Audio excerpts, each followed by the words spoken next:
Shalom, selamat pagi, selamat hari Minggu, kekasih-kekasih Tuhan.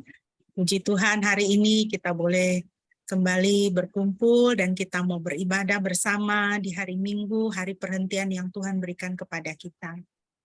Kita mengucap syukur kepada Tuhan, tidak terasa pada hari Minggu ini kita boleh memasuki Minggu Sengsara yang pertama. Dalam minggu-minggu ini, hari Minggu ini dan minggu-minggu ke depan, kita mau banyak berenungkan tentang kasih sayang Tuhan, tentang pengorbanan Tuhan untuk kita, sehingga kita boleh memperoleh anugerah keselamatan, pengampunan dosa, dan hidup yang kekal di dalam Yesus Kristus, Tuhan dan Juru Selamat kita. Hari ini adalah hari yang bahagia, karena ini adalah hari yang Tuhan berikan bagi kita. This is the day that the Lord has made. Mari kita mengucap syukur, kita memuji Tuhan. Mari Bapak Ibu yang dikasihi Tuhan dan yang mengasihi Tuhan, kita menaikkan pujian dari Kidung Keesaan 26, kita nyanyikan ayat 1 dan ayatnya yang kedua. Hari Minggu, hari yang mulia, itu hari Tuhanku.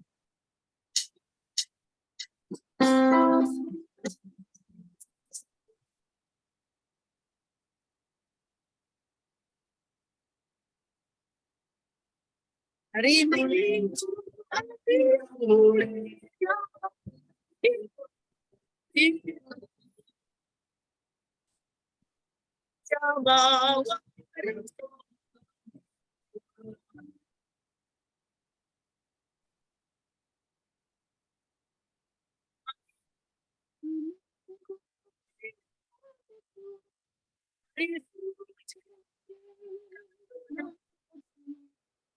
hari yang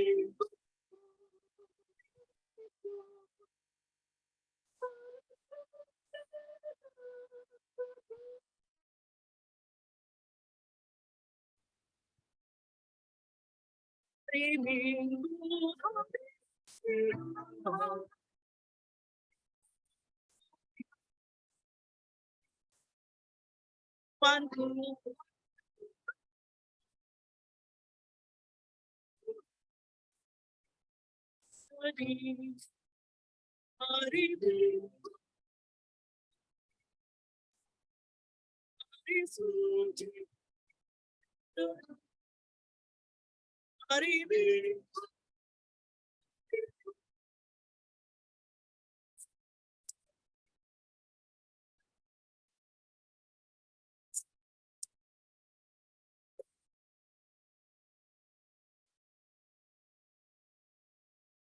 Mari kita mengarahkan hati kita kepada Tuhan dan kita mentabiskan ibadah kita pada pagi hari ini. Kekasih-kekasih Tuhan, ibadah kita pada pagi hari ini hanya boleh jadi di dalam nama Tuhan Tritunggal yang kudus, Bapa, Putra, dan Roh Kudus. Kasih karunia-Nya menyertai kita sekalian. Haleluya.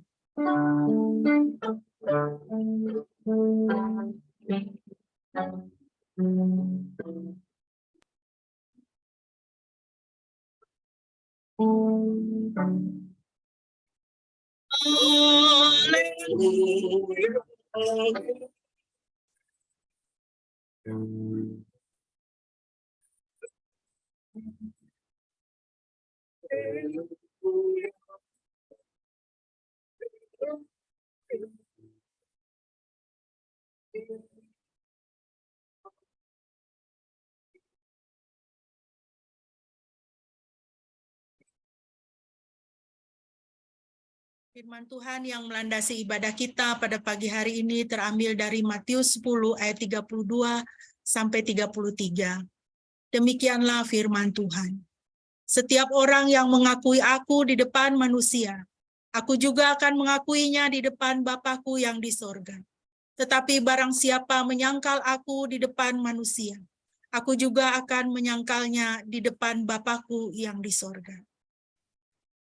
Bapak Ibu yang dikasihi Tuhan, inilah perkataan Kristus yang diucapkan oleh Tuhan Yesus menjadi peringatan bagi kita supaya kita setia kepada Tuhan.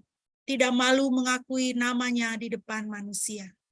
Supaya dengan demikian Tuhan Yesus berkata, kalau kita tidak malu mengakui nama Tuhan di depan manusia, dia juga tidak akan menyangkal, dia tidak akan malu mengakui nama kita di depan Bapa kita yang ada di surga. Kristus mati bagi kita, disaksikan orang banyak. Kristus mengorbankan dirinya di depan publik. Marilah kita tetap mempunyai keberanian untuk menyatakan kesetiaan kita juga di depan publik. Biarlah hidup kita menjadi surat terbuka di hadapan manusia. Biarlah hidup kita menjadi surat pengakuan bahwa Tuhan Yesus adalah satu-satunya Tuhan dan Juru Selamat yang sejati. Orang tidak bisa melihat Yesus, tapi orang bisa melihat kita. Biarlah kita mencerminkan Kristus senantiasa di dalam kehidupan kita. Inilah yang akan kita lakukan di dalam masa-masa sengsara. Minggu-minggu sengsara yang akan kita jalani selama 40 hari ke depan. Tetapi juga selama kehidupan kita. Kita menjadi orang-orang yang setia kepada Kristus dan yang memproklamirkan Kristus di dalam kehidupan kita. Tidak malu akan Dia, tidak lari ketika kesulitan datang, ketika tantangan iman datang. Tidak meninggalkan Dia demi harta duniawi. Mari kita memuji Tuhan, kekasih jiwa kita. Kita mau naikkan pujian dari Kidung Keesaan 483 ayat 1 dan ayat selanjutnya. Dengan pujian ini kita mau katakan, Tuhan, betapa banyaknya berkat yang Kau beri. Mari kita hitung berkat. Mari kita hitung cinta kasih Tuhan di dalam kehidupan kita.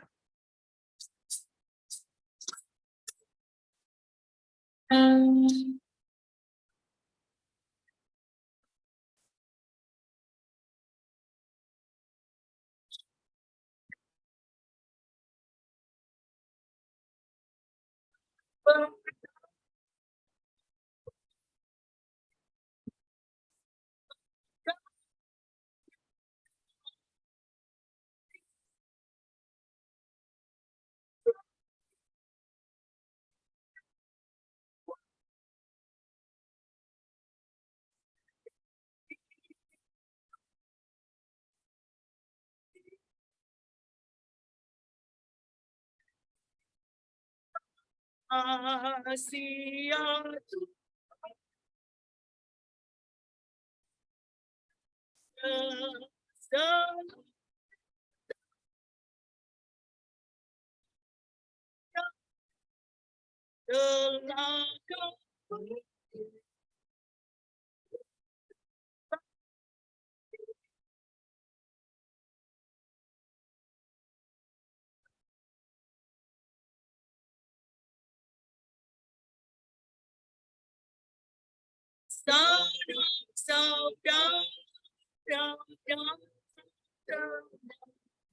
Kau beri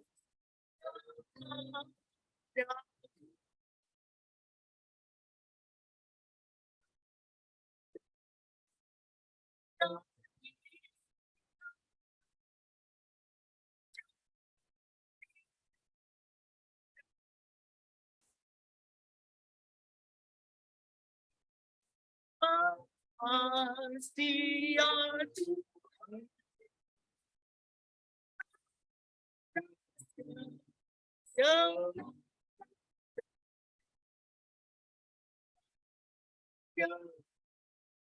telah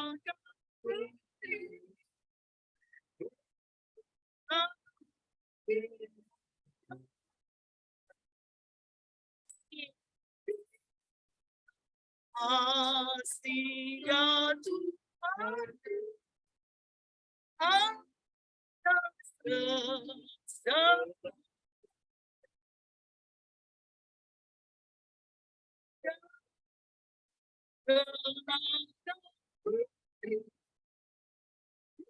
Puji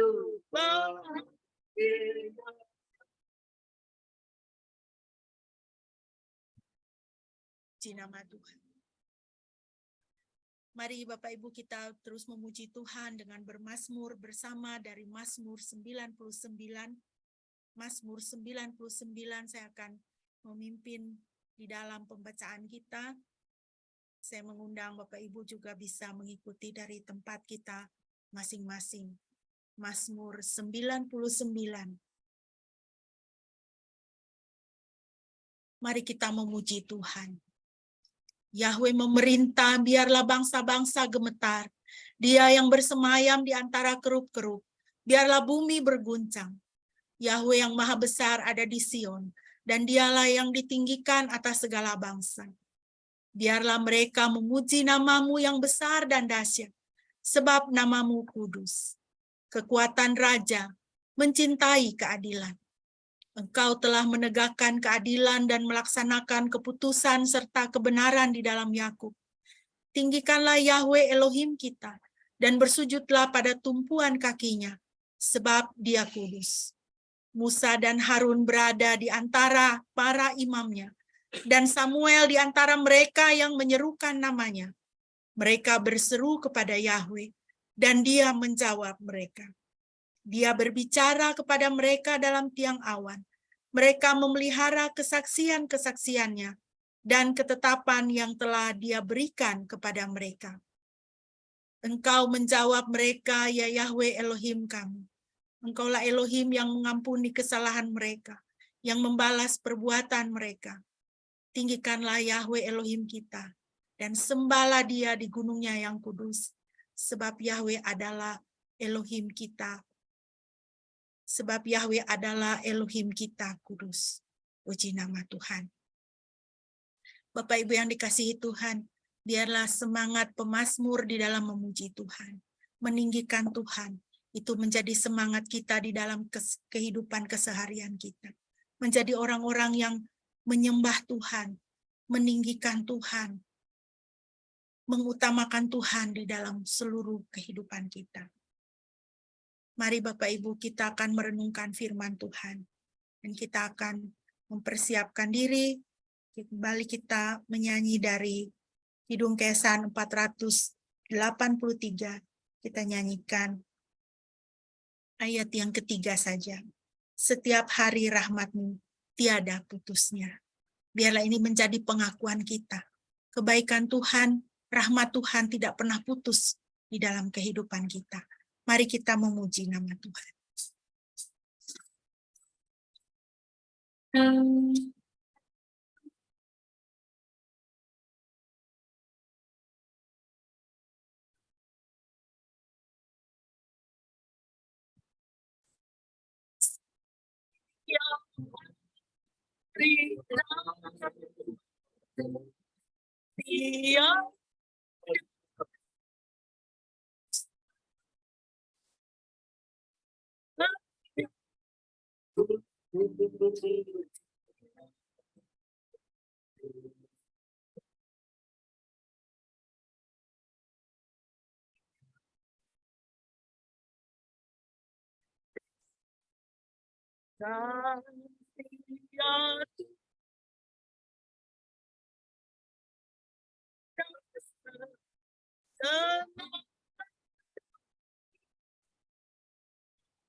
Dan perenungan firman Tuhan akan disampaikan oleh hamba-Nya.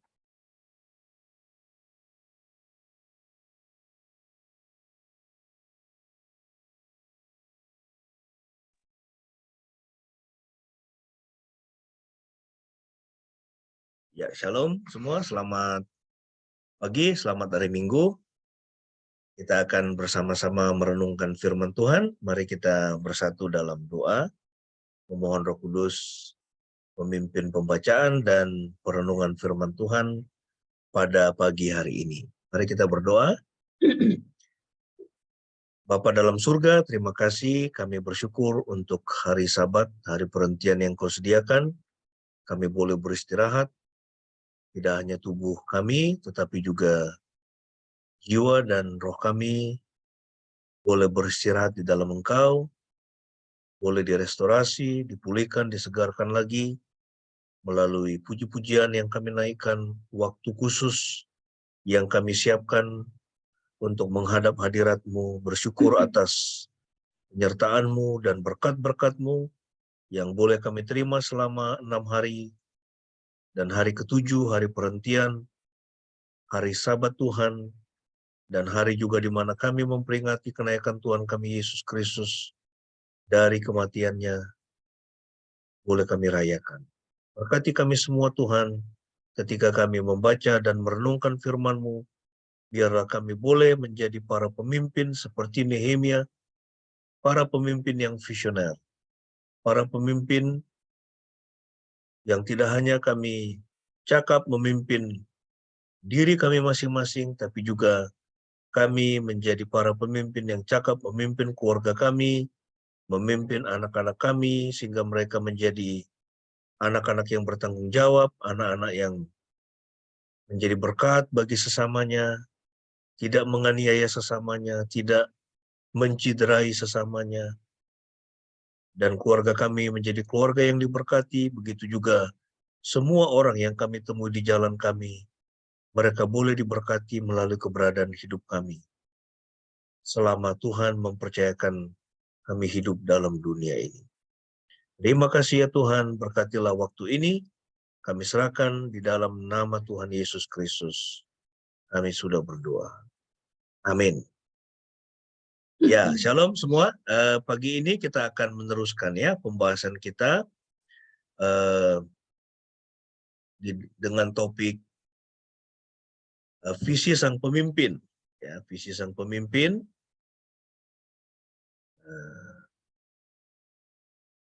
Baik.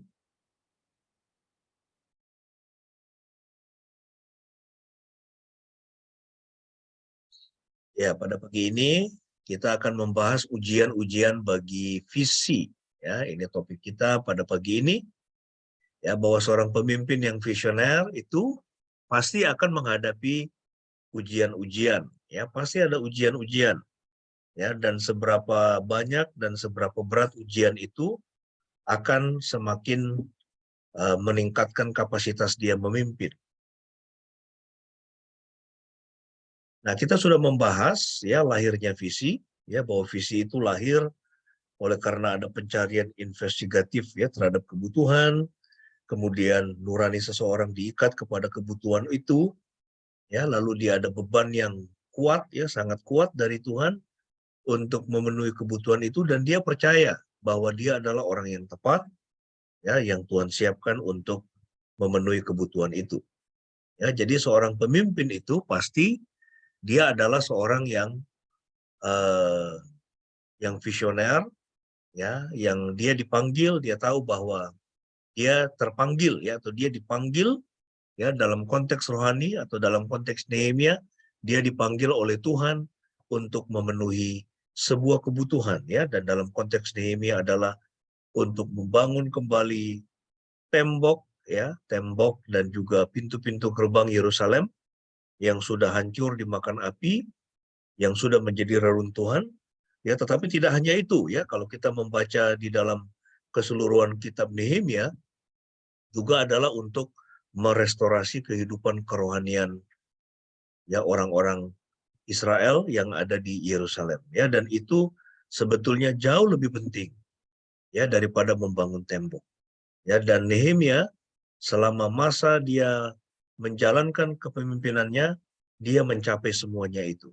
Ya, bukan hanya tembok itu direstorasi, ya, tetapi hati ya penduduk Yerusalem, ya, kerohanian mereka juga ikut direstorasi.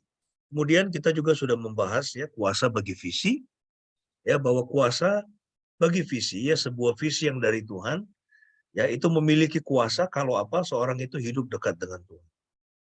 Ya, dia hidup dekat dengan Tuhan, kemudian motivasinya itu dia kuduskan.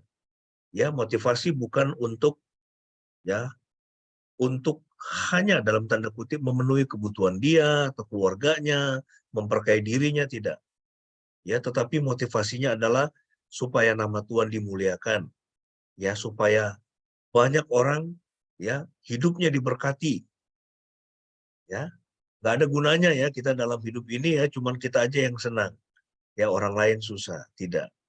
Ya Tuhan mau supaya kita juga memberikan kesenangan, ya, membawa kebahagiaan, ya, menjadi berkat bagi orang lain. Ya, jadi kuasa bagi visi itu muncul dari kedekatan hubungan Nehemia dengan Tuhan, ya, dia selalu berdoa dan dia percaya ya bahwa Tuhan itu adalah yang memberikan jawaban ya atas semua kebutuhan dia. Ya, dan dia juga menyucikan apa? Dia menyucikan dosa-dosanya. Ya, Nehemia dia menyadari bahwa dia juga seorang berdosa, sama seperti bangsa Israel, itulah sebabnya mereka dibuang ya dari Israel atau dari Yerusalem itu dibuang ke Babel ya, dan dia minta ampun ya kepada Tuhan ya untuk semuanya itu ya, untuk dosa-dosa yang dia lakukan dan juga dosa-dosa yang dilakukan oleh saudara-saudara sebangsa. Ya, jadi kuasa bagi visi muncul dari itu ya, kedekatan hubungan dengan Tuhan ya, lalu kemudian eh, apa? Itu menyucikan motif ya, itu motif-motif dan juga dosa.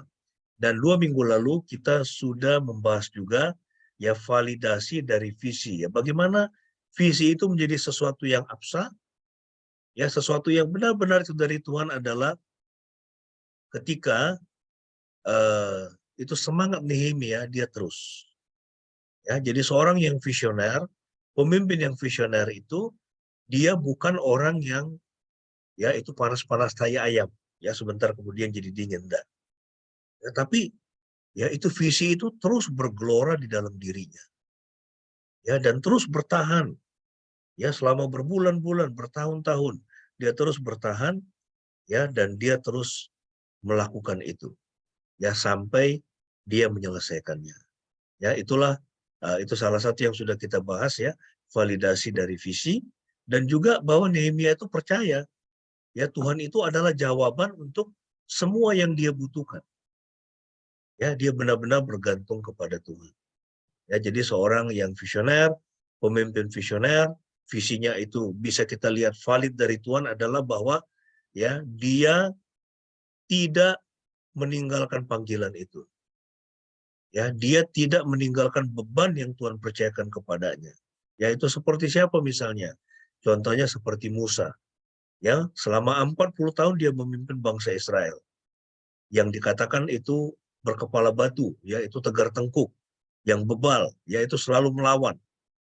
Ya, tapi dia bisa menyelesaikan tugasnya dengan baik, yaitu Musa.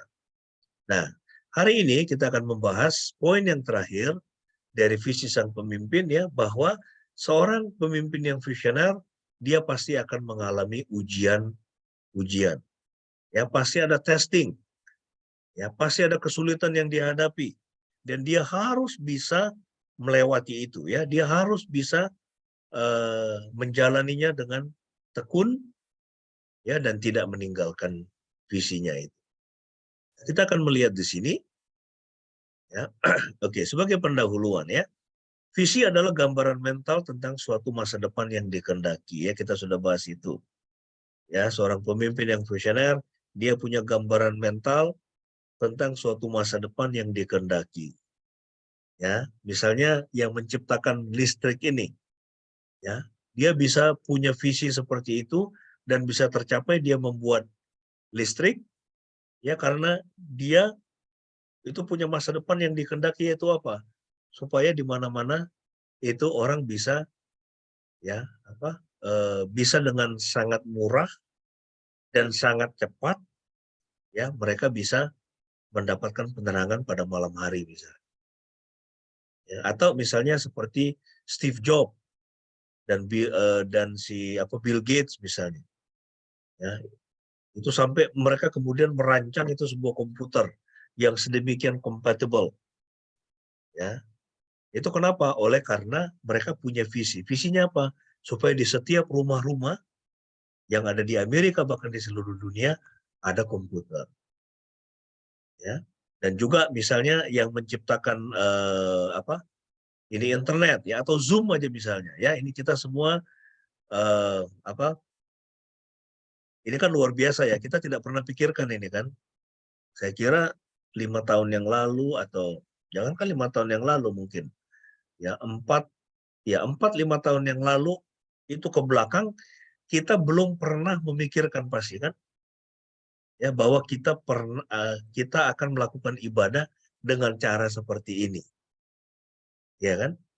Ya itu Mbak Eli ya misalnya dia tidak perlu buru-buru harus harus mandi pagi-pagi ya itu siap-siap semua harus bikin sarapan pagi-pagi ya itu bangun misalnya jam setengah 6 misalnya ya itu sudah masak dan sebagainya untuk beribadah jam 8 ya dan nunggu jemputan nggak perlu ya bisa bangun jam 7 bahkan ya lalu kemudian mandi sebentar itu sarapan sebentar lalu sudah siap di depan kamera atau di depan laptop atau HP-nya untuk mengikuti ibadah seperti ini. Kenapa? Karena ada yang menciptakan Zoom.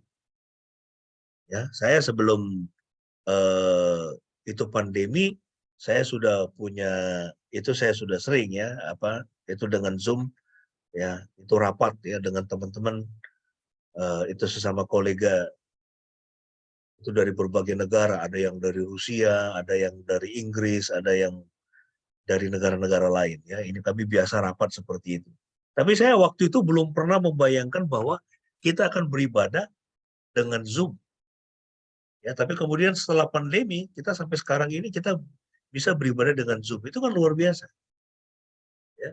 Tidak menghilangkan kekusukannya juga ya karena kita semua bisa sama-sama itu menyanyi, memuji Tuhan ya dan puji Tuhan ya, Tuhan kita itu adalah roh kan. Ya, dia ada di segala tempat. Kita bisa menghadap kemana saja ya, nggak perlu menghadap ke satu mata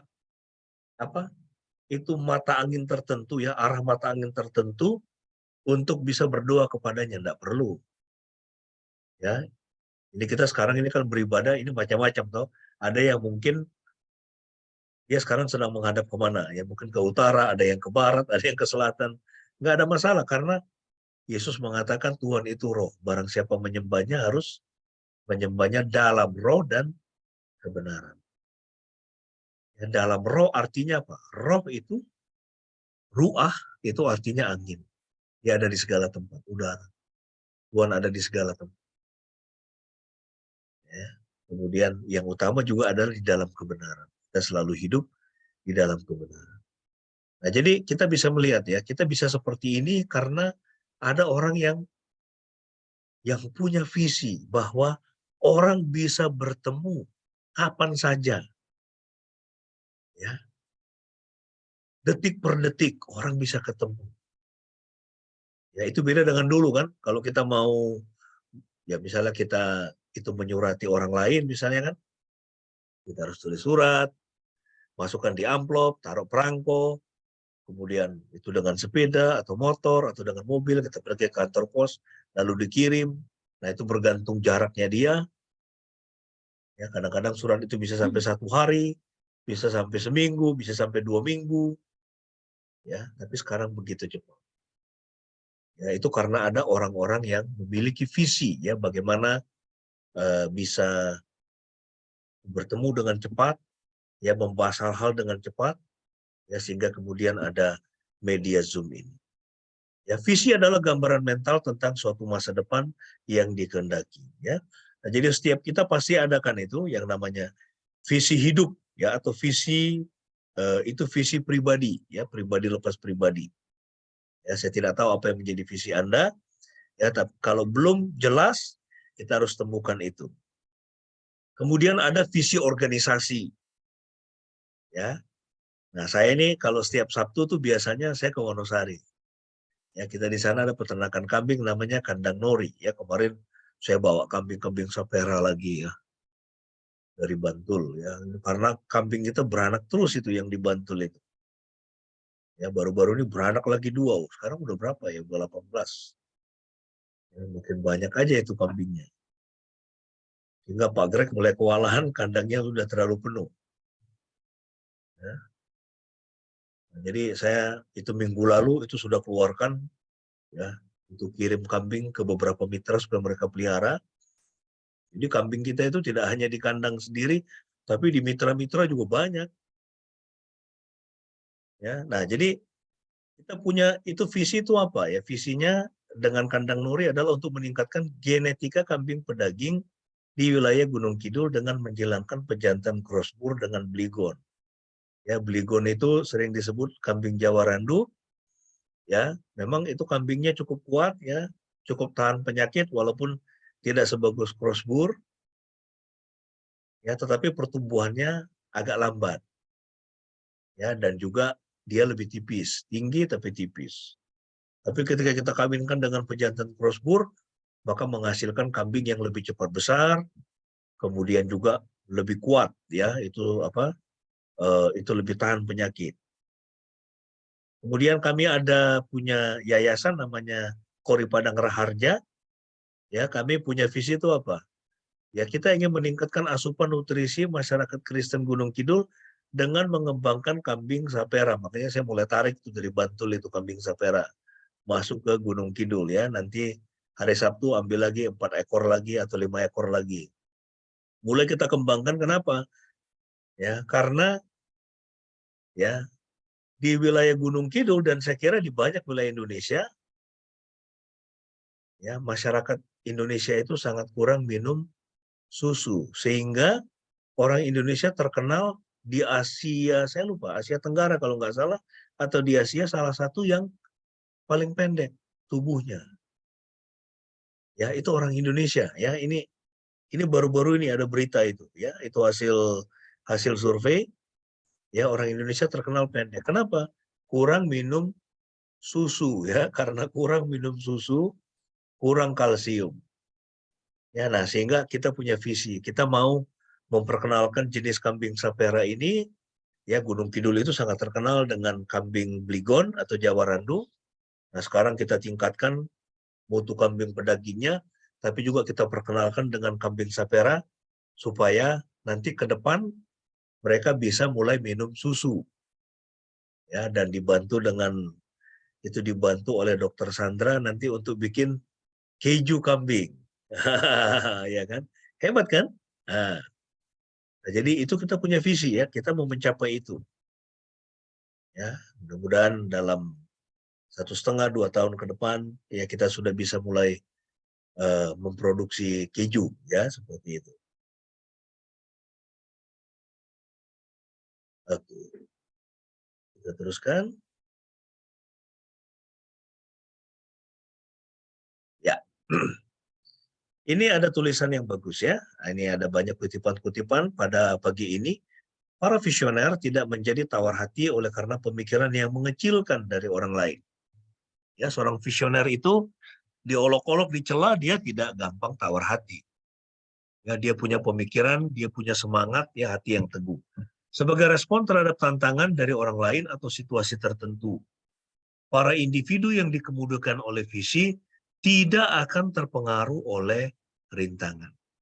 Ya, jadi seorang visioner tidak mudah tawar hati, tidak mudah terpengaruh ya oleh rintangan. Ya, dia terus bertahan ya kesulitan apapun yang dia hadapi. Bisa atau tidak Anda mencapai sasaran bergantung sepenuhnya pada bagaimana Anda mempersiapkan diri dan seberapa buruk antisipasi Anda. Ya, Anda adalah Raja Wali ya. Jadi seorang pemimpin itu dia Raja Wali, makanya terbangnya paling tinggi kan. Tapi sekarang orang senang pelihara apa itu? Burung apa itu yang katanya sampai 8 sampai 12 15 juta itu burung. Ya. Itu ada sepupu yang itu pelihara burung-burung begitu. Saya pikir ya ini itu cuma tren aja ya, yang sesaat akan berlalu. Nah, seorang pemimpin itu adalah seorang Raja Wali ya, dia terbang tinggi ya, lalu kemudian dikatakan oleh Ronald McNair, kembangkanlah sayapmu dan terbanglah ke angkasa. Dan Raja Wali juga kan dia karena dia tinggi dia bisa melihat lebih jauh ya, lebih banyak. Para pemimpin adalah orang biasa dengan ketetapan hati yang luar biasa. Ya, ini satu hal yang penting kita renungkan. Ya, Anda itu seorang pemimpin atau bukan? Seorang pemimpin itu dia sebetulnya orang biasa. Ya semua orang kan sama saja. Ya kan sama-sama makan nasi, sama-sama makan ayam, sama-sama makan sayur. Ya, tapi seorang pemimpin itu bedanya apa? Meskipun dia orang biasa, tapi dia punya ketetapan hati yang luar biasa. Dia tidak gampang terombang-ambing. Ada kesulitan sedikit, dia pergi. Ya itu kalau orang seperti itu, dia tidak bisa jadi pemimpin. Kembangkanlah sukses dari kegagalan. Tawar hati dan kegagalan adalah dua batu pijakan menuju kesuksesan. Ya, jadi seorang pemimpin itu pasti dia akan mengalami itu kegagalan-kegagalan ya dalam hidupnya. Itu coba belajar itu dari orang-orang hebat di dunia ini. Ya berapa banyak dia mengalami kegagalan. Coba itu baca itu riwayatnya Steve Jobs misalnya. Oh dia banyak mengalami kegagalan. Ya tapi dia coba lagi, dia coba lagi, dia coba lagi. Ya tidak gampang tawar hati. Ya, dan itulah batu pijakan menuju kesuksesan. Orang yang tidak pernah jatuh tidak pernah mendaki. Ya kan? Kalau orang nggak pernah mendaki, dia tidak mencoba untuk naik ya ke posisi yang lebih tinggi, maka dia tidak akan pernah jatuh ya. Tapi ya dia tidak akan kemana-mana, dia dibawa terus. Ya, orang yang tidak pernah jatuh tidak pernah mendaki. Nah, kita lihat ujian-ujian apa yang dialami oleh Nehemia. Ya, seorang pemimpin akan mengalami ujian-ujian apa saja. Yang pertama adalah ya ujian sumber-sumber ya atau ujian sumber daya. Ya, sumber daya itu bisa macam-macam. Sumber daya yang paling sering kita lihat misalnya adalah apa? Itu finansial, keuangan. Ya kan ujian sumber daya. Ya, itu kemarin saya dengan seorang mahasiswa STNI ya, itu bantu saya satu orang, dia jemput kambing. Kemudian pas makan siang dia bilang, "Pak, saya lagi nggak bisa meneruskan ini saya," dia bilang. "Saya punya skripsi." "Lo kenapa?" "Ini charger saya rusak, Pak. Saya nggak punya duit. 250.000 katanya. Dia belum pernah minta uang sama saya. 250.000 untuk ini dia bilang. Untuk beli charger. Udah tak kasih dia. Nah, itu salah satu sumber-sumber daya ya. Itu fasilitas. Apakah itu uang, apakah itu laptop, ya, apakah itu gedung misalnya, apakah itu tanah dan sebagainya. Nah, Nehemia mengalami itu ya, yang disebut ujian sumber-sumber atau ujian sumber daya. Nah, kita bisa melihat itu di dalam Nehemia 2, 7-8. Ya. Di sini Nehemia, di sini ditulis, "Berkatalah aku kepada raja." Ya, jadi kan itu raja sebelumnya, kalau kita lihat, dia bertanya kepada Nehemia, "Apa yang kau inginkan? Kau butuh apa?" Ya, dan bagusnya ini yang ngomong itu raja ya, tapi sebelum raja itu kemudian bisa terlibat, ya memberikan izin dan juga membantu Nehemia, ingat bahwa Nehemia sebelumnya apa? Dia berdoa. Ya, dia berdoa, dia berpuasa, ya dia tidak langsung ngomong kepada raja. Ya, dia mencari kehendak Tuhan. Dia minta Tuhan bekerja dulu. Jadi Tuhan sudah bekerja di dalam hati raja, lalu kemudian baru Nehemia menjelaskan apa yang dia butuhkan. "Berkatalah aku kepada raja, jika raja menganggap baik, berikanlah aku surat-surat bagi bupati-bupati di daerah seberang sungai Efrat."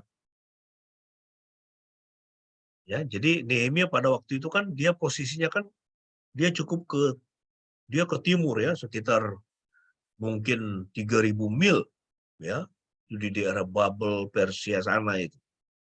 Ya kalau sekarang itu ya kira-kira di daerah Iran, Irak. Nah, begitu. Sementara ya Yerusalem itu ada di barat ya, dan itu cukup jauh, dan dia kalau mau ke sana dia akan melewati banyak wilayah-wilayah yang diperintah oleh bupati-bupati. Ya, sehingga dia mengatakan, jika raja menganggap baik, berikanlah aku surat-surat bagi bupati-bupati di daerah seberang Sungai Efrat, supaya mereka memperbolehkan aku lalu sampai aku tiba di Yehuda. Ya, jadi minta surat izin ini dari raja nih. Kalau enggak ini kepala-kepala daerah ini bisa menghambat dia kan? Ya, mungkin bisa menangkap dia. Jadi dia membutuhkan surat ya dari raja, ya penguasa pada waktu itu. Pula sepucuk surat bagi Asaf, pengawas taman raja, supaya dia memberikan aku kayu untuk memasang balok-balok pada pintu-pintu gerbang di benteng bait suci, untuk tembok kota dan untuk rumah yang kudiami. Ya, jadi dia minta apa? Dia butuh apa? Dia butuh kayu. Ya, untuk memasang balok dikatakan pada pintu gerbang di benteng bait suci, juga untuk tembok kota dia butuh kayu, juga untuk rumah yang akan kudiami. Jadi Anda bisa bayangkan ya, itu Nehemia waktu dia meninggalkan ya tempat di mana dia bekerja, istana itu, ya dia tidak seorang diri pastinya kan. Ya, dia bawa rombongan besar itu karena apa? Itu bawa apa? Kayu. Jadi dia sudah siapkan itu. Ya 3.000-an mil itu dari Yerusalem, ya. Dia menuju ke Yerusalem untuk mengerjakan itu pembangunan kembali tembok Yerusalem. Dia sudah datang membawa serombongan besar orang. Ya, dengan kuda-kuda tentunya itu, yang mungkin kuda, juga unta mungkin begitu, dan membawa kayu. Nah, kita lihat di dalam bagian ini, dikatakan, dan raja mengabulkan permintaanku itu karena tangan Elohimku yang murah melindungi aku. Jadi karena Tuhan sudah bekerja, maka Tuhan sendiri yang mencukupkan kebutuhan Nehemia ya untuk menjalankan visi.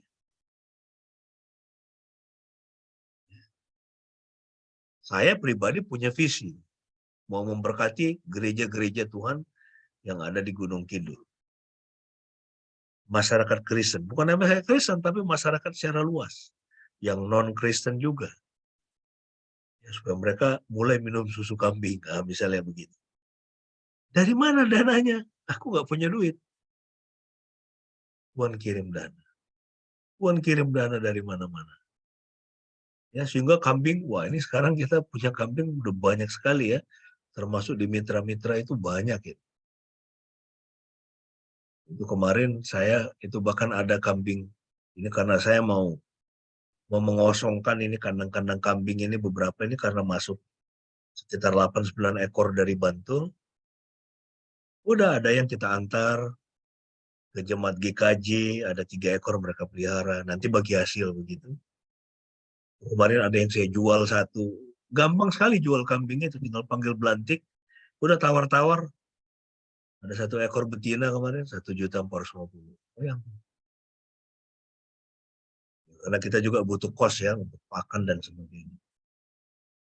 Ya, nah, jadi kita bisa melihat di situ ketika kita punya visi dan kita tahu visi itu dari Tuhan, Tuhan sendiri yang akan membuka jalan untuk memenuhi kebutuhan sumber daya. Dan itu dialami oleh Nehemia. Ketika memulai suatu visi, jangan khawatirkan tentang uang yang tidak cukup. Nah, ini bagus ya, Jackson Brown Jr. Kalau itu visi dari Tuhan, nggak perlu khawatir. Kalau uang Anda itu nggak cukup. Keterbatasan dana adalah suatu berkat, bukan kutuk. Wah, ini luar biasa ya. Dana yang kurang itu suatu berkat, bukan kutuk. Mengapa? Kalau kurang dananya, maka akan membuat kita lebih kreatif. Bukan hanya lebih kreatif, lebih bergantung kepada Tuhan. Kenapa? Karena ya di dalam pekerjaan Tuhan, itu selalu Anda mesti ingat ini. Ya, di dalam pekerjaan Tuhan itu, kalau kita melakukan pekerjaan Tuhan, ketika itu sudah kita selesaikan, kita akan selalu bilang begini, ini bukan karena saya. tapi Tuhan yang melakukan. Tuhan yang memampukannya. Tuhan yang mencukupkan semua kebutuhannya. Kalau tidak ada Dia, ini tidak bisa terjadi. Ya, orang yang menjalankan visi dari Tuhan, dia mesti punya pengakuan seperti ini. Tapi kalau itu bukan dari Tuhan, itu dalam pengertian, ya dia tidak mengandalkan Tuhan. Dia merasa bahwa, dia sanggup melakukannya sendiri. Ya, bahkan kalau ditanya pun, saya nggak butuh Tuhan, saya bisa melakukannya sendiri. Maka kemudian hasil akhirnya dia akan bilang, ya ini tanganku yang melakukannya. Itu kan seperti Nebukadnezar itu kan, ketika dia memandang ya di dalam kitab Daniel, Nebukadnezar dia melihat kepada Babel yang besar, ya itu kota utama dunia pada waktu itu. Ya kira-kira kalau sekarang itu, ya orang misalnya melihat siapa, Manhattan, ya kan, di New York dengan gedung-gedung pencakar langit, dengan kekayaannya yang luar biasa. Dan Nebukadnezar dia bilang, bukankah tanganku yang membangun semua itu? Habis itu apa yang terjadi? Gila dia. Gila dia.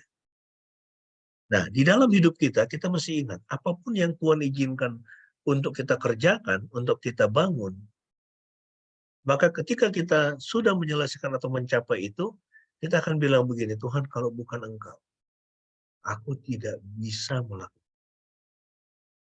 Bukan karena aku pintar, bukan karena aku mampu. Tidak, tapi karena Engkau yang memampukan. Ya, nah jadi ini satu hal yang penting untuk kita perhatikan. Ya, tidak ada yang lebih mendorong pemikiran kreatif daripada keadaan itu. Jadi orang yang terbatas dananya pun dia akan apa? Dia pasti harus apa? Dia harus itu kreatif. Ya. 2 tahun yang lalu kita mulai perkambingan ini pusing juga itu dengan ternyata banyak sekali. Ya itu selak beluknya. Tiap hari mikir tuh, mikir ini baiknya gimana ya? Ini kambing ini taruh di mana ya? Si ini dia itu bisa sanggup itu pelihara berapa ekor ya? Jadi ya, itu saya tuh udah kayak dalang aja itu. Ini gimana nih ngaturnya nih? Ya, supaya semuanya diberkati. Dan itu luar biasa ya, itu pekerjaan yang luar biasa. Sorry, ini saya banyak bicara soal kambing karena saya mengerjakan itu. Oke. Nah, jadi jangan khawatir tentang uang yang tidak cukup. Para visionaris tidak pernah menyembunyikan visi Tuhan hanya karena ketiadaan sumber daya. Saya telah belajar bahwa jika visi itu dari Tuhan, sumber daya akan tersedia ketika diperlukan. Amin. Ya, kalau visi itu dari Tuhan, maka Dia akan menyediakan sumber dayanya ketika kita memerlukannya. Ya, perhatikan baik-baik masalah-masalah yang besar. Di sana tersembunyi peluang yang besar. Ya, ketika kita menghadapi masalah, semakin besar masalahnya, maka di situ akan ada peluang yang besar. Nah, jadi itu yang pertama ya. Nehemia menghadapi ujian yang namanya ujian sumber daya. Nah, dalam hidup kita juga, kita akan mengalami seperti itu kan. Ya. Ini di sini ada siapa? Nah, di sini ada Mbak Olive misalnya, kan sudah S2 matematika. Ya, itu pendidikan matematika. Ya, untuk bisa mencapai ke situ, coba hitung-hitung. Udah berapa dana itu yang keluar ya, Mbak Olive ya? Masih banyak sekali kan dana yang udah keluar kan? Ya. Untuk itu menyelesaikan S1, lalu kemudian sampai ke S2. Ya, namanya mahasiswa uang dari mana? Pasti kalau nggak mengandalkan orang tua, bantuan saudara-saudara, kan begitu.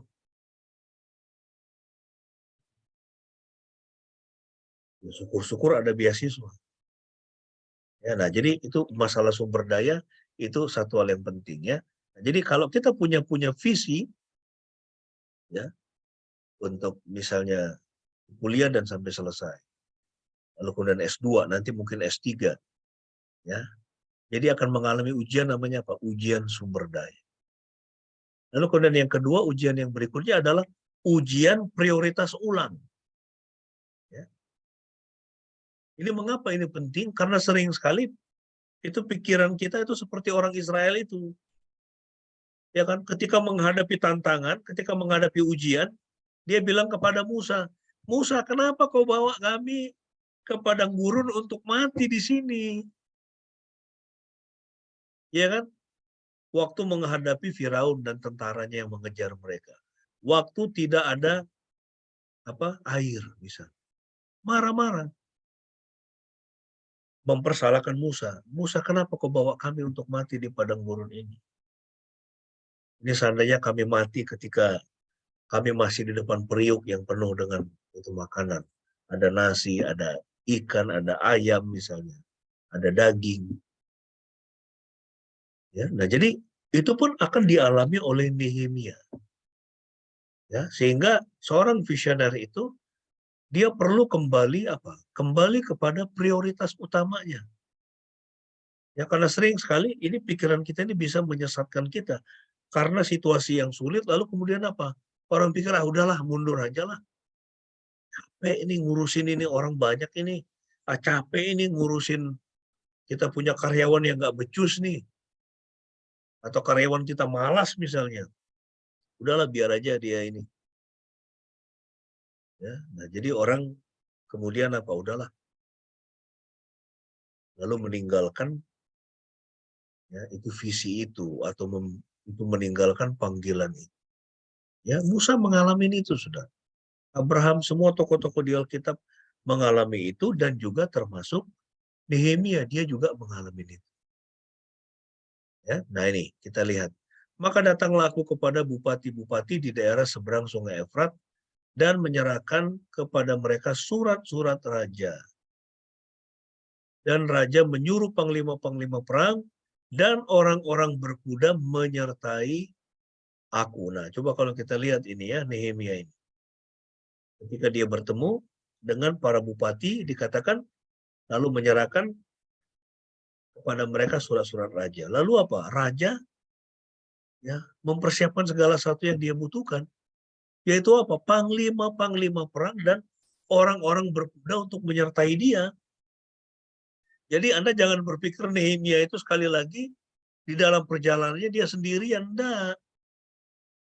Ini yang datang ya itu yang dalam perjalanan dari Persia menuju ke Yerusalem itu, ini adalah seorang juru minum raja. Ya, yang raja percaya hidup matinya sama dia nih. Ya. Sehingga raja menyuruh panglima-panglima perang. Bukan hanya satu orang loh. Ya, ini jenderal-jenderal ini disuruh dan orang-orang berkuda, berarti itu pasukan. Ya, ada pasukan yang menyertai dia. Ya, supaya dia bisa selamat sampai di Yerusalem. Nah, kita lihat di sini. Hal terpenting adalah menjaga hal penting menjadi hal penting. Nah, ini kan. Menjaga hal penting ya. Jadi ini satu hal yang penting ini kan. Untuk dia bisa ketemu dengan bupati di seberang Sungai Efrat, diizinkan untuk lewat, lalu kemudian dengan membawa semua barang yang dibutuhkan untuk pembangunan tembok Yerusalem. Nah, bisa aja kan kemudian Nehemia di dalam perjalanan panjang itu kemudian misalnya dia berubah pikiran misalnya. Ya, tapi dia tidak melakukan itu. Hal terpenting adalah menjaga hal penting menjadi hal penting.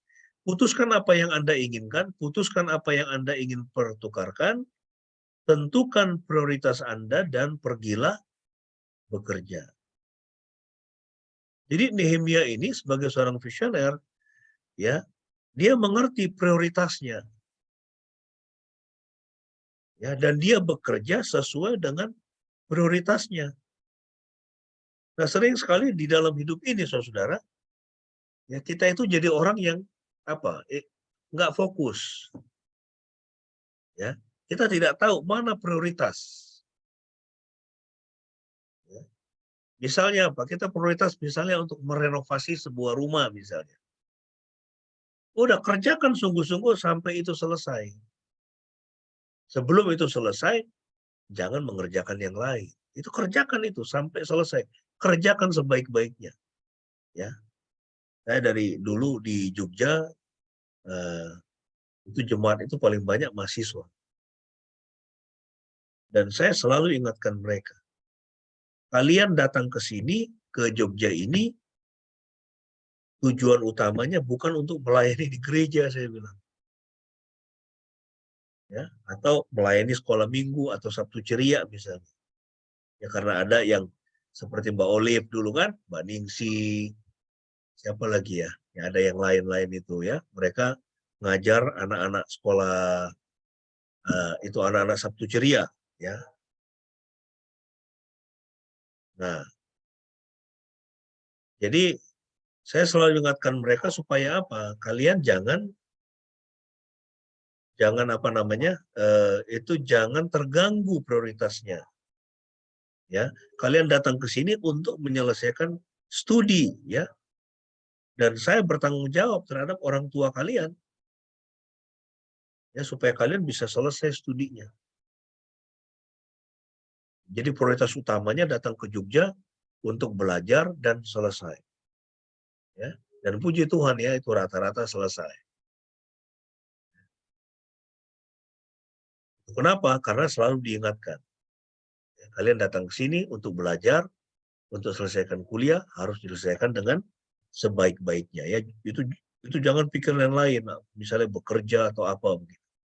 Nah, ada yang kemudian tergoda dia bekerja. Ya, saya ingatkan, jangan bekerja dulu lah, selesaikan studinya. Ya, tidak mau mendengar, akhirnya nggak selesai studinya. Ada 1-2 orang seperti itu. Tapi umumnya yang lain, mereka semua selesai studinya. Ya, nah, jadi kita harus orang yang tahu ya, menentukan prioritas. Anda harus menjadi orang yang fokus. Nah, ini dia. Ya, jadilah orang yang fokus. Lakukan satu hal yang telah Anda putuskan. Ya, ini George Patton ini jenderal perang dunia kedua Amerika, ya, yang mengalahkan Jerman. Ya. Itu kenapa? Karena dia jadi orang yang fokus. Ya, dia memimpin pasukannya, dia fokus. Ya, dan dia mengatakan, lakukan satu hal yang telah Anda putuskan. Fokus ke situ sampai itu selesai. Dan dia berhasil memimpin pasukan Amerika mengalahkan Jerman. Jadi itu tadi yang kedua, ya. Nah, sekarang kita lihat ujian yang ketiga yang dialami oleh Nehemia, yaitu ujian kabar angin atau gosip, ya, atau fitnah. Ya, Nehemia mengalami itu. Ketika Sanbalat orang Horon dan Tobia orang Amon, pelayan itu mendengar hal itu, ya, mendengar bahwa ada orang yang akan datang untuk mengusahakan kesejahteraan Israel. Dikatakan mereka sangat kesal karena ada orang yang datang mengusahakan kesejahteraan orang Israel. Maka tibalah aku di Yerusalem sesudah 3 hari aku di sana. Nah, jadi Nehemia itu mengalami yang namanya ujian kabar angin, ya, ujian fitnah atau ujian gosip. Ini ada tulisan dari Vince Lombardi. Yang penting bukanlah apakah Anda jatuh, tetapi apakah Anda bangkit kembali. Ya, seorang pemimpin pasti akan menghadapi itu. Ya, sama kayak Jokowi itu kan, difitnah macam-macam. Ya, dia difitnah, dia dari keluarga PKI lah, ya kan. Yang ngeri-ngeri fitnahnya. Dia difitnah juga tidak itu tidak selesai SMA atau Ijazah palsu. ya, bahwa dia menyandang ijazah palsu. Ini sudah pernah jadi wali kota loh. Udah pernah jadi gubernur, kemudian sekarang sedang memimpin Indonesia 2 periode. Dipermasalahkan soal ijazahnya dia waktu dia kalau nggak salah di SMA ya, dan di UGM. Ya, dan termasuk di UGM. ya kan? Kadang-kadang kita pikir apa sih pentingnya itu? Itu memang hanya orang yang punya ijazah yang bisa kerja, ya toh. Kalau seandainya, ya itu satu hal yang sangat penting begitu. Ya. Orang dinilaikan dari apa? Kapasitasnya.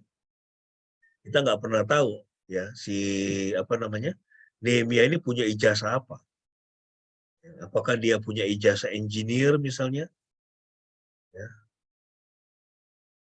ijazah untuk apa? eh, itu teknik bangunan misalnya, sehingga dia bisa membangun tembok Yerusalem hanya 52 hari, ya kan? Itu luar biasa kan? Hanya 52 hari loh, ya pembangunan tembok itu. Ya, yang penting bukanlah apakah Anda jatuh, tetapi apakah Anda bangkit kembali. Respon natural kita terhadap kritik ya. Jadi Nehemia ini mendapatkan kritik ya dari Tobia dan sebagainya. Jadi ada orang-orang yang tidak senang ya itu terhadap apa yang mau dia lakukan. Respon natural kita terhadap kritik adalah membela diri sendiri. Hal ini khususnya benar ketika fisik kita tengah diserang. Kita tergoda untuk memulai sebuah dialog dengan para pengkritik kita.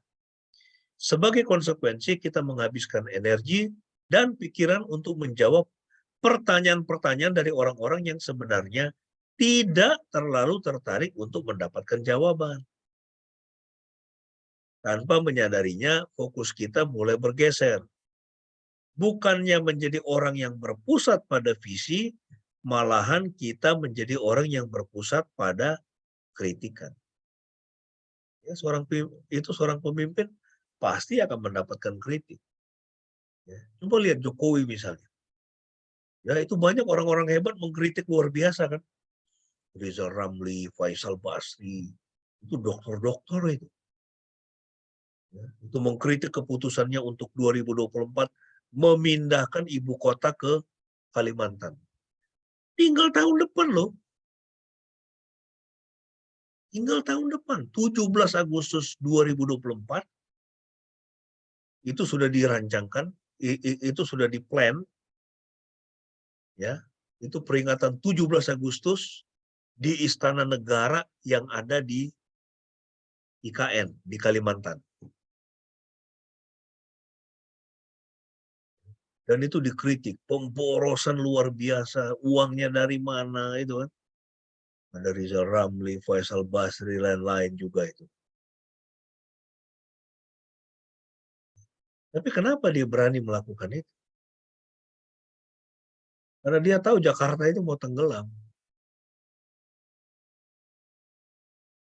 Nggak ada cara lain. Jawa ini udah terlalu penuh manusia. Untunglah itu Mbak Olive dia pindah ke itu Somlaki sana ya. Lebih butuh ya orang-orang di Somlaki supaya lebih maju pendidikannya anak-anak di sana. Ya diajar S2 dari Sanata Dharma. Ya kan? Jadi seorang pemimpin harus berani mengambil keputusan. Ya, dia tidak perlu membela dirinya. Jokowi dia tidak membela dirinya, dia jalan terus. Nanti kita lihat saja. Nah, ini selama ini yang kita lihat Jokowi ini apa yang sudah dia putuskan, dia lakukan dan selesai. Ya, dan itu tahu nggak bersejarah itu tahun depan 17 Agustus 2024 upacara peringatan 17 Agustus akan diadakan di ibu kota negara yang baru. Ya. Nah, jadi dia tidak mau apa? Dia tidak mau ya, itu fokus kepada kritik itu, tidak. Ini sudah ada punya visi, sudah dirancangkan, ya, dan ini visi yang jelas, ya kebutuhannya sangat jelas. Kenapa? Pulau Jawa sudah, ya, hutan-hutannya sudah habis, lalu kemudian krisis air bersih, ya, lalu kemudian penduduk sudah sangat padat. Ini saatnya harus mulai apa? Itu memindahkan pembangunan ke wilayah lain. Ya, dan Kalimantan itu masih sangat luas, ya kan? Kemudian nggak ada gempa di Kalimantan, ya kan? Makanya ibu kota dipindahkan ke sana. Ya. Nah, ini yang bisa juga kita lihat dari Nehemia. Ya, dia tidak goyang, dia tidak mau ya itu ngurusin kritikan-kritikan orang-orang yang membenci apa yang dia mau lakukan. Dia fokus untuk menyelesaikan visi yang dari Tuhan. Anda dapat dan harus membentuk masa depan Anda. Karena jika tidak, orang lain pasti akan mengambilnya. Ya, Anda bisa, Anda sanggup, dan Anda harus membentuk masa depan Anda sendiri. Iya kan? Setiap kita kan bertanggung jawab untuk diri kita masing-masing kan? Ya, itu makanya kalau punya anak itu nanti ya, ini yang sudah punya anak dan yang belum punya anak ya, itu anak itu jangan dipaksa dia harus masuk jurusan mana atau dia harus kerja di mana, itu jangan dipaksa. Kita bisa memberikan usulan. Ya, tapi sekali dia punya keputusan anak kita itu udah, ya kita harus hargai keputusan dia. Karena itu masa depan dia. Ya, itu termasuk dia akan menikah dengan siapa ya. Yang penting kita ingatkan ya, itu cari orang yang seiman, mengasihi Yesus ya toh. Kalau dia mengasihi Yesus, dia akan mengasihi kamu. Kalau dia tidak mengasihi Yesus, dia tidak akan mengasihimu. Kan begitu. Ya, itu hal-hal yang apa namanya? Itu panduan yang prinsip ya, itu tidak boleh bergeser. Tapi dia mau menikah sama siapa? Orang dari suku mana itu nggak usah di ini. Ya. Yang penting itu takut Tuhan. Kalau dia takut Tuhan, maka dia akan mengasihi. Ya. Nah, jadi ini tulisan yang bagus. Anda dapat dan harus membentuk masa depan Anda. Karena jika tidak, orang lain pasti akan mengambilnya. Atau orang lain akan membentuk Anda sesuai yang dia mau. Ya, bukan sesuai yang Anda inginkan. Ingat, setiap kita harus bertanggung jawab atas hidup kita masing-masing. Itu tadi yang ketiga. Yang keempat ya, jadi tadi ujian gosip ya, ujian kritikan itu yang ketiga. Yang keempat, ujian evaluasi ulang. Demikian pada malam hari aku keluar melalui pintu gerbang lebak, ya ini Nehemia ya, ke jurusan mata air ular naga dan pintu gerbang sampah. Aku menyelidiki dengan seksama, ya ini kita garis bawahi kalimat ini, aku menyelidiki dengan seksama tembok-tembok Yerusalem yang telah terbongkar dan pintu-pintu gerbangnya yang habis dimakan api. Lalu aku meneruskan perjalananku ke pintu gerbang mata air dan ke kolam raja, karena binatang yang kutunggangi tidak dapat lalu di tempat itu. Aku naik ke atas melalui wadi pada malam hari dan menyelidiki dengan seksama tembok itu. Kemudian aku kembali lalu masuk melalui pintu gerbang lebak. Demikianlah aku pulang ya. Nah, jadi kita lihat yang dilakukan oleh Nehemia di sini adalah dikatakan dia menyelidiki dengan seksama ya tembok-tembok yang sudah terbongkar dan pintu gerbangnya yang habis dimakan api.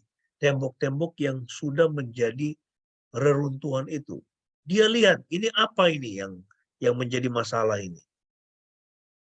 Ya, dia mengevaluasi ulang. Ya, itu sebelumnya kan dia belum lihat. Dia hanya mendengar waktu dia di Persia. Ya sampai di Yerusalem, ya dalam perjalanan yang cukup panjang pastinya itu, kemudian dia melakukan evaluasi ulang. Ya, sebelum dia melaksanakan pembangunan itu. Visi dikerjakan sebelum cara mencapainya menjadi jelas. Namun berhati-hatilah mereka yang tidak mempercayai visi. Ya, jadi ya Nehemia dia belum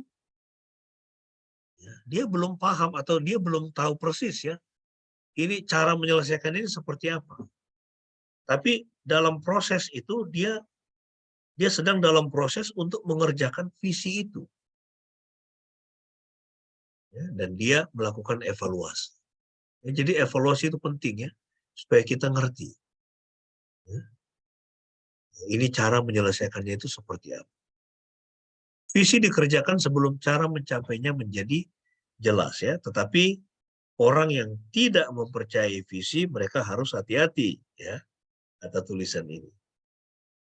Jangan pernah menyerah atas apa yang Anda sungguh-sungguh ingin kerjakan. Orang-orang yang memiliki mimpi yang besar jauh lebih hebat daripada seseorang yang memiliki semua fakta. Ya kan? Ada banyak itu misalnya dosen-dosen ya, dosen bidang bisnis misalnya. Dia punya itu semua fakta, itu bagaimana membangun bisnis yang bagus. Tapi dia tidak pernah itu punya mimpi menjadi seorang bisnismen yang besar. Bagaimana dia bisa menjadi seorang bisnismen yang besar? Dia hanya menjadi seorang akademisi. Iya kan? Makanya kita itu harus belajar dari orang yang sudah pernah melakukannya dan dia berhasil melakukannya. Kalau mau belajar misalnya tentang apa ya? Ya, ini punya pengetahuan tentang kulit misalnya. Ya, belajarlah dari seorang dokter ahli kulit, ya kan? Dengan dokter Sandra misalnya. Jangan belajar dari orang yang dia dia baca ya, itu banyak hal itu tentang ilmu perkulitan, tapi dia sendiri tidak pernah menangani pasien.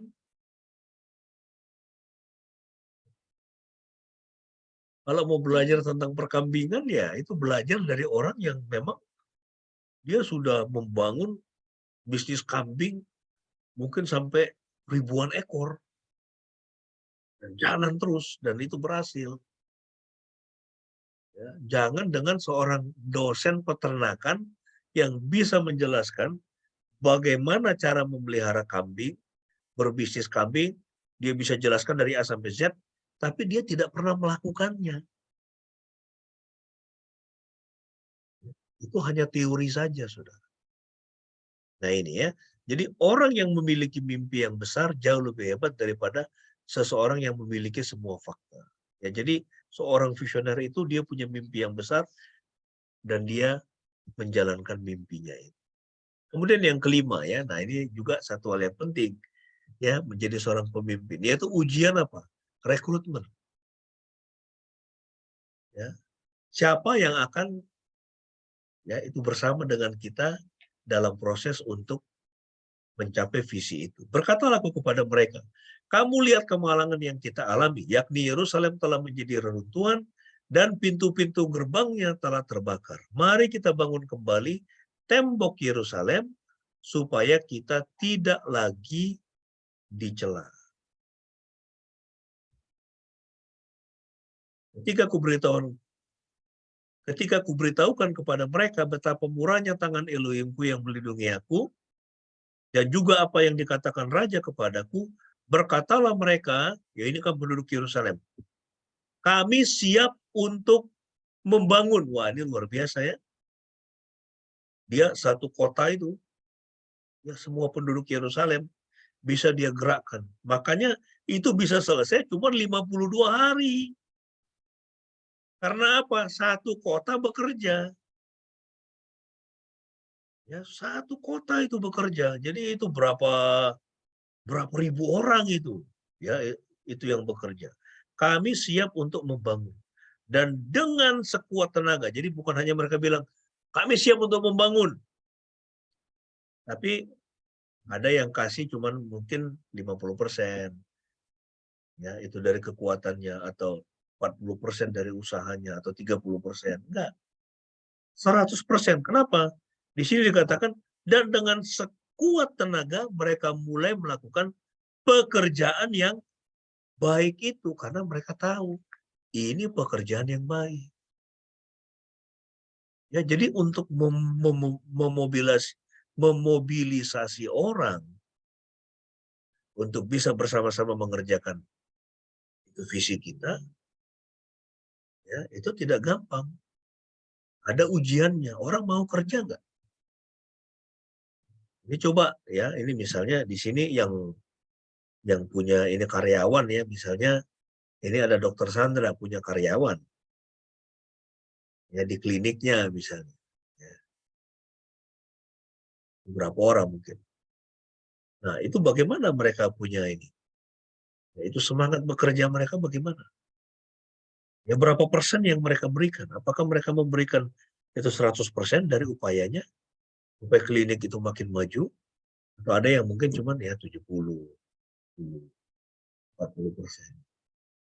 Nah, seorang pemimpin yang baik itu adalah yang bisa meyakinkan ya orang-orang yang untuk mencapai visinya dia ya dan memberikan yang terbaik 100% dari yang mereka miliki.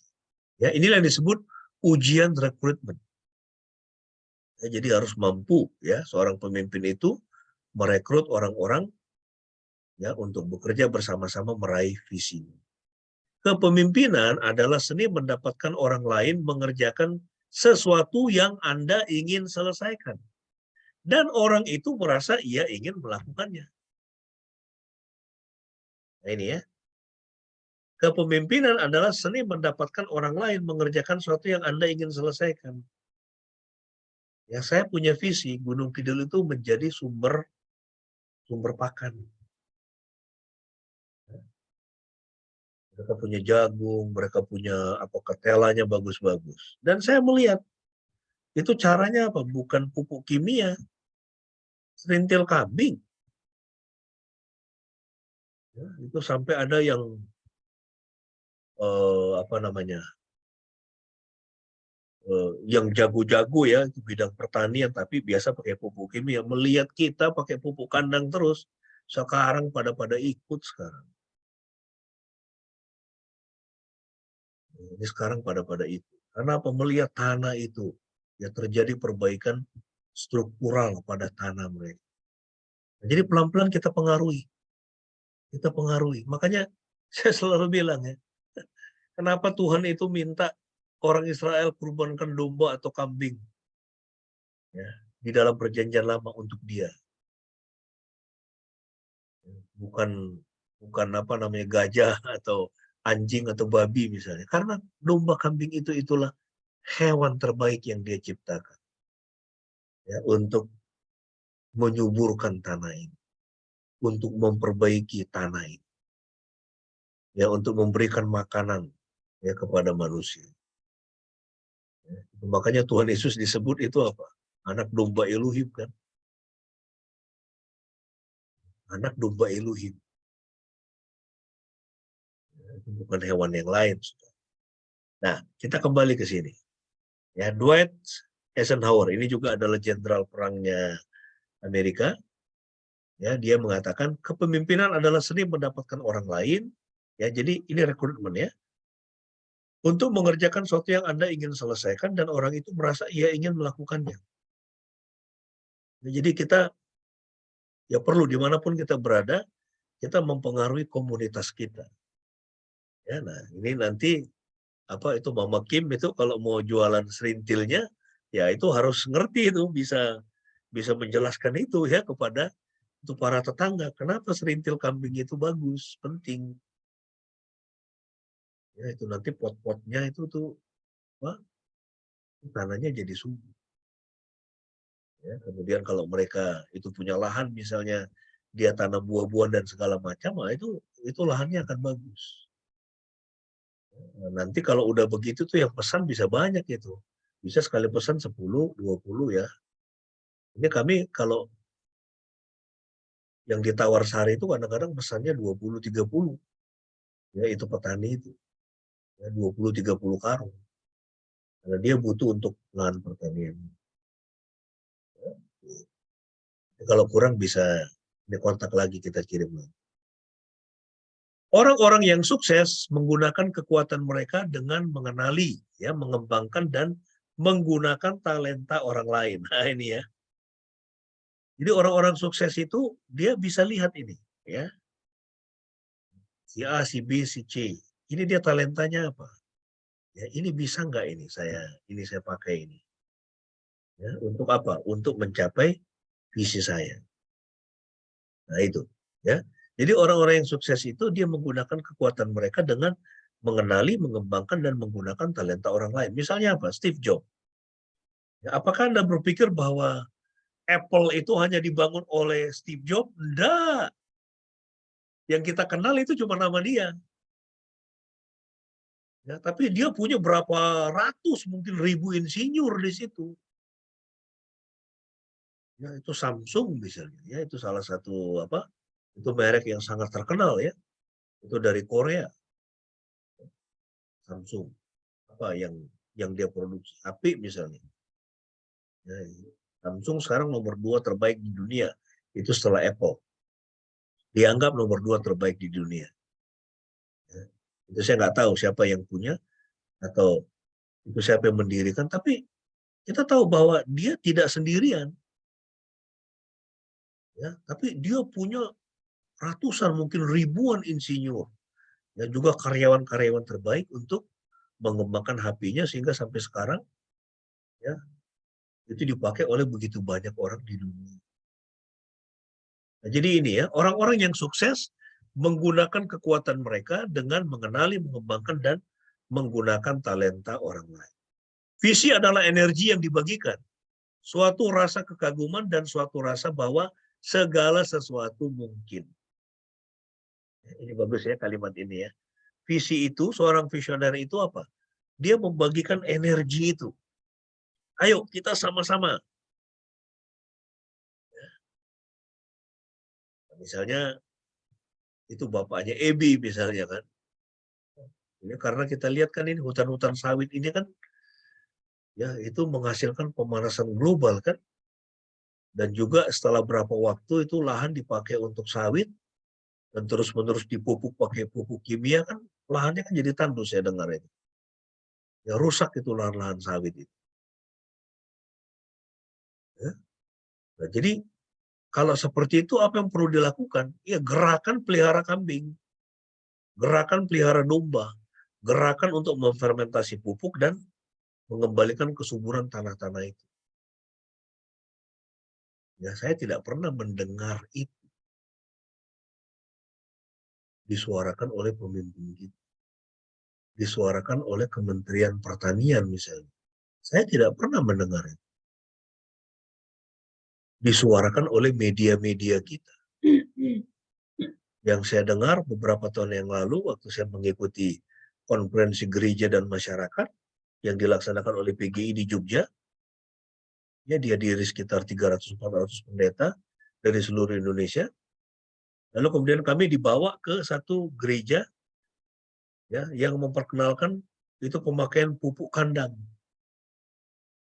Ya, itu pupuk kandang dari kencing, dari itu kotoran kambing, domba itu di daerah Bantul. Dan pemimpinnya menceritakan apa? Ya, mereka diteror sama Pemda setempat. Itu kenapa? Karena berkurang penjualan pupuk kimia di daerah itu, di desa itu. Coba bayangkan. Jadi kita lihat ya, ini masyarakat kita mesti hati-hati ya, karena ada pembodohan ya demi keuntungan ekonomi. Jadi kita jangan bodoh ya, kita jangan mau dibodohi. Ya, dan kita bisa aplikasikan apa yang saya sampaikan ini ke bidang-bidangnya. Ya. Visi adalah energi yang dibagikan ya. Jadi bagikan energi itu ya sehingga ada orang-orang yang bisa kita rekrut dan mau bekerja bersama-sama dengan kita seperti Nehemia. Ujian terakhir seorang pemimpin adalah bahwa ia dapat memberikan keyakinan dan keinginan untuk dipikul oleh orang lain. Nehemia tidak bisa dia sendirian, ya, atau hanya dengan 100, 200, 300 orang, dia membangun tembok itu dan bisa selesai dalam 52 hari. Nggak bisa. Tapi dia berhasil ya membagikan visinya itu, ya, itu menceritakan kepada orang-orang Israel, itu penduduk Yerusalem, bagaimana Tuhan bekerja memimpin dia, hingga semuanya mereka bersatu untuk mengerjakannya. Pemimpin mencari cara untuk mengkomunikasikan visinya kepada para pengikutnya. Ia menangkap perhatian mereka dengan intuisi, optimistis terhadap solusi-solusi yang mungkin dicapai terhadap kebutuhan mereka. Ya, jadi seorang pemimpin harus tahu bagaimana cara mengkomunikasikan visinya itu kepada perhatian mereka. Sehingga apa? Ya, itu perhatian mereka itu, ya, itu para pengikut itu bisa ditangkap dan mereka juga punya optimisme yang sama dengan sang pemimpin untuk mencapai kebutuhan itu. Gembala selalu berusaha untuk membujuk domba-domba dengan mengatakan bahwa minatnya dan minat mereka sama persis.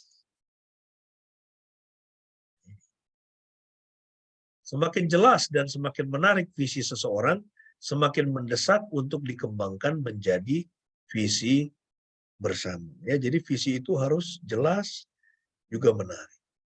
Yang keenam itu ujian penolakan. Ya, Nehemia mengalami itu. Ya, dia mengalami penolakan. Seorang pemimpin pasti akan mengalami penolakan. Sama seperti presiden kita ini kan, dia mengalami penolakan. Ya, berapa banyak itu yang menolak IKN itu, menghambur-hamburkan uang negara katanya. Itu pasti ada orang-orang seperti itu yang skeptis. Ketika Sanbalat orang Horon dan Tobia orang Amon, pelayan itu, dan Geshem orang Arab, mendengar itu, mereka mengolok-olok dan menghina kami. Kata mereka, apa yang kamu lakukan itu? Apa kamu mau berontak terhadap raja? Coba ya, dia membangun tembok Yerusalem, ya dianggap sebagai pemberontakan terhadap raja, padahal raja yang mengutus dia. Ya kan? Nehemia pergi ke Yerusalem diutus oleh raja, tapi ya justru dia dituduh dia mau berontak terhadap raja. Jadi ada orang-orang yang menolak. Nah, dalam hidup kita juga pasti begitu. Akan ada orang-orang yang menolak kita. Nah, ini tulisan dari Charles Swindoll. Tak seorang pun layak untuk memimpin tanpa terlebih dahulu bertahan melalui penderitaan, sakit hati, dan kegagalan. Anda tidak bisa jadi seorang pemimpin kalau Anda tidak mengalami ini, penderitaan, sakit hati, dan kegagalan. Itu coba ingat-ingat ya, Bu Olive. Berapa banyak penderitaan, sakit hati, dan kegagalan yang Anda alami untuk mencapai S2, menyelesaikan S2. Entah itu dari dosen, ya kan? Pasti ada kan? Ya, itu penderitaan atau sakit hati dari dosen pasti ada itu. Atau dari saudara-saudara misalnya, ya itu dari keluarga misalnya. Pasti akan mengalami itu. Atau Corazon misalnya. Pasti kan mengalami kan?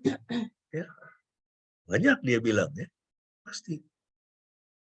Ya, untuk bisa menyelesaikan itu S1-nya ya sampai nanti bulan depan dia akan diwisuda.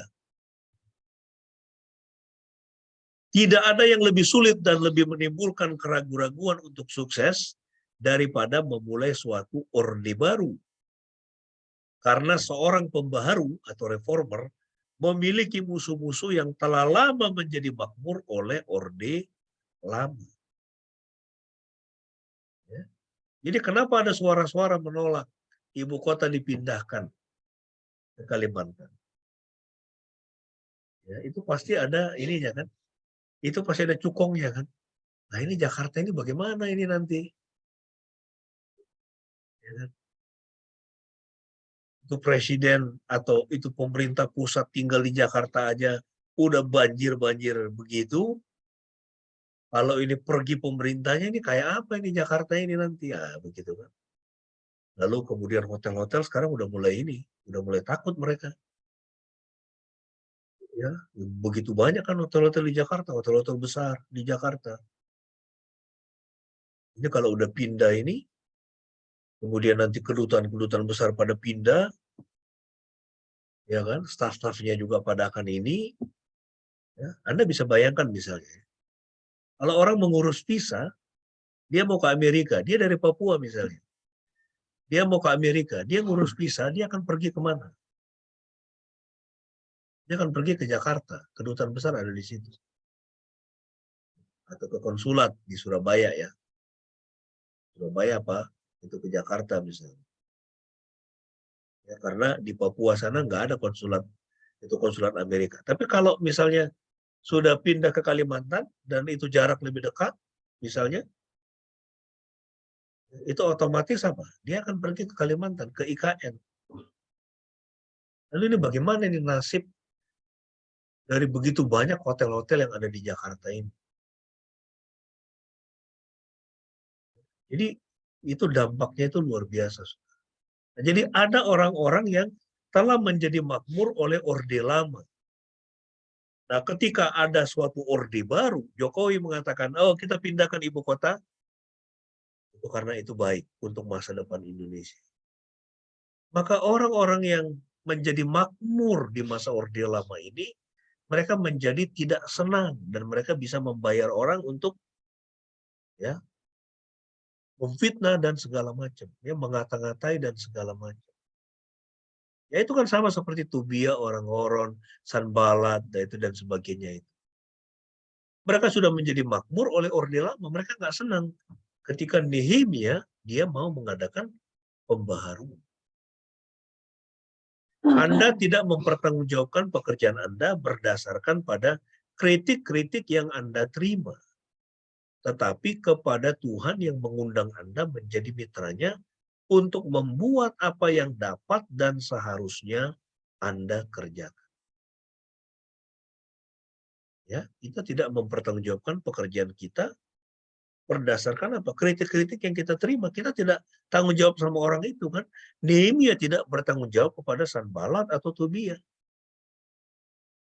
Dia bertanggung jawab kepada Tuhan yang sudah mengutus dia, yang sudah memanggil dia untuk memenuhi kebutuhan penduduk Yerusalem. Yang terakhir, saudara, ya ujian terakhir dari seorang pemimpin, yaitu apa? Ketetapan hati, persistensi. Jadi punya ketetapan hati. Seorang pemimpin itu harus punya ketetapan hati, nggak boleh gampang terombang-ambing. Ya, harus punya ketetapan hati. Dan itu kita bisa belajar dari Nehemia. Ya, kita baca Nehemia 2:20. Aku menjawab mereka, kataku, Elohim semesta langit. Ya, Nehemia menjawab siapa? Ini menjawab ini para pengkritik nih. Tobia, Sanballat, dan lain-lain. Aku menjawab mereka, kataku, Elohim semesta langit. Dialah yang membuat kami berhasil. Kami hamba-hambanya telah siap untuk membangun, tetapi kamu tak punya bagian atau hak dan tidak akan diingat di Yerusalem. Ya, ini ujian yang terakhir, saudara. Ya, kalau Anda mau menjadi seorang pemimpin, ya pemimpin yang baik, pemimpin yang cakap, ya untuk keluargamu, untuk pekerjaanmu, dimanapun Tuhan tempatkan engkau bekerja, milikilah ketetapan hati. Ya, jangan gampang terombang. Ya, seperti yang diucapkan oleh David Livingstone. Saya akan pergi kemanapun arahnya, asalkan menuju ke depan.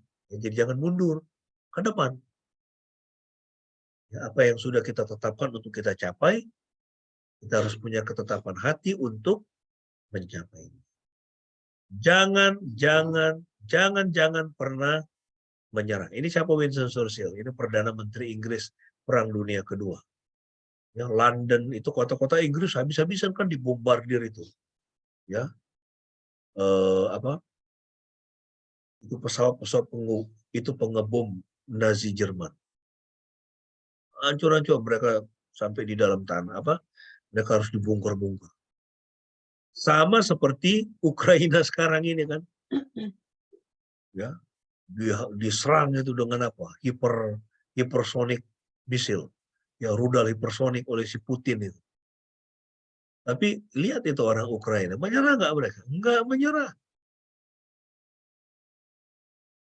Nah, sama seperti orang Inggris. Ya, itu dipimpin oleh Winston Churchill. Ini pemimpinnya seperti ini. Dia tahu Hitler itu tiran, itu diktator, itu sama kayak Putin itu, diktator itu kan.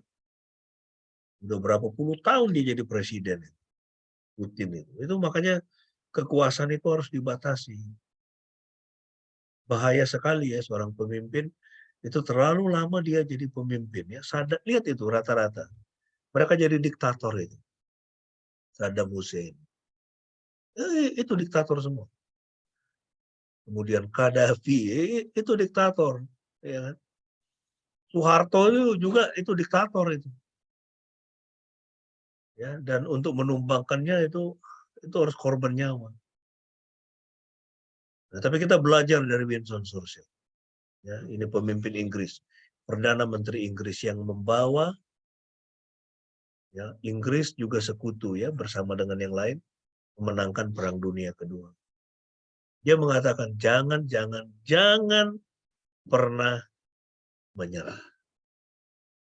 Ya, jadi sesulit apapun keadaannya, jangan pernah menyerah. Rahasia kesuksesan adalah konsistensi dalam tujuan. Ya, jadi harus konsisten untuk mencapai tujuan. Kita akan menemukan suatu jalan atau membuat jalan baru. Ya, jadi kalau tidak ditemukan jalan, ya itu bikin jalan baru. Orang yang memindahkan gunung memulainya dengan menyingkirkan batu-batu yang kecil, betul ya? Orang yang memindahkan gunung memulainya dengan menyingkirkan batu-batu yang kecil. Tangga berjalan atau elevator menuju sukses telah rusak. Jadi itu elevatornya udah rusak atau liftnya udah rusak nih. Anda harus menggunakan tangga. Jadi harus naik tangga. Melangkahlah satu langkah setiap saat. Step by step. Jadi harus punya ketetapan hati. Ada ujian ketetapan hati. Ini tulisan yang bagus. Ya mari kita renungkan ini. Ya, Jacob Riis dia menulis begini. Ketika sepertinya tidak ada yang membantu. Ya, jadi ini menceritakan seseorang yang, aduh aku punya masalah nih, nggak ada yang peduli nih sama saya. Aku sendirian nih sepertinya. Lalu kemudian dia bilang, ketika sepertinya tidak ada yang membantu saya dalam persoalan saya pergi dan melihat seorang pemahat batu yang memalu batunya mungkin 100 kali tanpa ada retakan yang terlihat di dalamnya. Dia pukul, sebenarnya nggak ada retakan. Namun pada pukulan ke-101, batu itu terbelah dua. Lalu dia bilang begini, dan saya tahu bukan pukulan itu yang melakukan, bukan pukulan ke-101 itu yang melakukannya, tetapi mulai dari pukulan ke-1 sampai 100 yang telah terjadi sebelumnya. Jadi dalam hidup kita ini, ya, ini waktu kita melangkah, kita nggak tahu end-nya ini seperti apa. Ini kapan kita akan sampai ke sana. Tapi seorang pemimpin, ya itulah tadi ya, ujian. Ya, ujian dia. Ujian ketetapan. Dia harus punya ketetapan hati untuk bisa sampai di situ. Sukses harus diukur bukan dengan banyaknya posisi yang dicapai seseorang dalam hidupnya, namun dengan hambatan-hambatan yang telah ia atasi. Ya, sukses itu diukur bukan dengan banyak posisi atau banyak harta yang dicapai seseorang dalam hidupnya, tapi dengan setiap kesulitan yang sudah berhasil ia atasi. Dan sebagai penutup kesimpulan,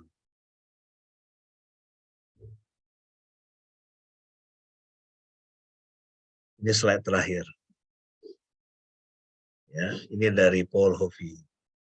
Dunia orang buta dibatasi oleh sentuhannya, ya toh? Kalau orang buta itu kan dia dibatasi oleh sentuhannya. Dia menyentuh di mana, oh dia bisa tahu itu apa. Dunia orang bebal, jadi orang yang bodoh, orang keras kepala begitu, dibatasi oleh pengetahuannya. Jadi sejauh mana pengetahuannya itulah yang membuat dia jadi bebal. Tapi dunia orang besar, dunia seorang pemimpin yang cakap, dibatasi oleh visi. Nah, sekarang pertanyaannya, apa visi kita di dalam hidup kita ini? Ya, kita mau jadi apa? Kita mau melakukan apa? Ya, biarlah kita semua berdoa agar Tuhan memimpin kita ya. Jadi ya orang yang apa? Yang dipakai oleh Tuhan ya dimanapun kita berada dalam setiap profesi yang bisa atau yang sedang kita kerjakan. Tuhan Yesus memberkati. Mari kita tunduk kepala dan kita berdoa untuk firman Tuhan sambil menaikkan doa syafaat kita. Apakah ada yang khusus ingin didoakan?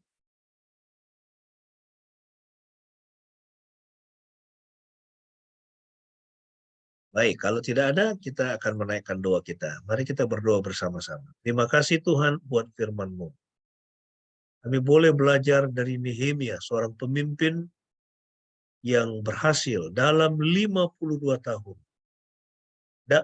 Dalam 52 hari, dia berhasil membangun tembok Yerusalem yang hancur. Yang gerbang-gerbangnya sudah terbakar. Hanya dalam 52 hari. Karena dia berhasil melewati 7 ujian dari visi seorang pemimpin. Dia punya ketetapan hati. Dia berhasil merekrut orang Yerusalem. Dan dia berhasil mempengaruhi orang untuk memiliki tujuan yang sama dengan dia. Ya Tuhan, kami menyerahkan hidup kami masing-masing. Biarlah setiap kami menjadi para pemimpin yang cakap bagi anak-anak kami, para pemimpin yang cakap bagi para karyawan kami. Biarlah kami menjadi para pemimpin yang cakap di tengah-tengah keluarga kami, di tengah-tengah rumah tangga kami. Kami juga kedapatan sebagai pemimpin yang cakap di tengah-tengah beban pelayanan yang Tuhan sudah percayakan kepada kami. Saya berdoa supaya setiap anak-anak-Mu yang mendengar pengajaran firman Tuhan pada pagi ini menjadi pemimpin-pemimpin yang hebat dimanapun Tuhan tempatkan mereka. Terima kasih Tuhan Yesus. Terima kasih atas kebenaran firman.